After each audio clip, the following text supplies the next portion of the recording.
বড় বড় মাছ, খাসির মাংস, মুরগির মাংস রোজ খাওয়া সম্ভব নয়, কারণ খেলে অনেক ধরনের সমস্যা সৃষ্টি হয় শরীরে। কিন্তু ছোট মাছ ডেইলি রোজ নিয়ম করে যদি আমরা খাই, তবে হ্যাঁ, যদি বাজারে পাওয়া যায়, রোজ তো আর পাওয়া যায় না এত তাজা ছোট মাছ, রোজ খেলেও আমাদের সমস্যা তো দূরের কথা, উল্টে আমরা অনেক রকমের গুণ পাই ছোট মাছ থেকে। আজ আমি তাজা মোরলা মাছ পেয়েছি, ভালো করে কেটে নিয়ে ধুয়ে লবণ হলুদ মিশিয়ে নেব। প্রথমেই কড়াইটা খুব গরম করে নিয়ে অল্প তেল দিয়ে অনেকটাই মোরলা মাছ আছে ভেজে নেব।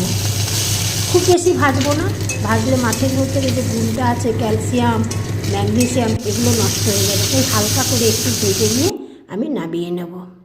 খালি কড়াইতেই পেঁয়াজ কাঁচা লঙ্কা কুচিয়ে দিয়ে দিয়েছি, সামান্য একটু তেল লবণ মিশিয়ে নিয়ে ঢেকে ঢেকে কম তাপে পেঁয়াজগুলো একটু নরম করে নেব। পেঁয়াজটা বেশ নরম হয়ে এসেছে, একটা সুঘ্রাণও আসছে। এই সময় টমেটো কোচানো দিয়ে লবণ হলুদ পরিমাণ মতো দিয়ে দেবো। অপেক্ষা করব টমেটোটা নরম হয়ে আসা পর্যন্ত। ঢেকে ঢেকে কম তাপে টমেটোটাও নরম হয়ে এসেছে। সর্ষে কাঁচা লঙ্কা বাটা আর পরিমাণ মতো জল দিয়ে কিছুটা ধনেপাতা এখন দিয়ে মাছগুলো দিয়ে দিলাম। কয়েকটা চিংড়ি মাছ ছিল, ওটা আর ভাজলাম না, খুব তাজা মাছ ছিল, তাই ওই ফুটন্ত মশলার মধ্যেই দিয়ে দিলাম। ভালো করে মিশিয়ে নিয়ে ঢেকে ঢেকে মাছটা 5-7 মিনিট ফুটিয়ে নেব। ধনেপাতা ছড়িয়ে পরিবেশন করে নিচ্ছি গরম গরম ভাতের সঙ্গে।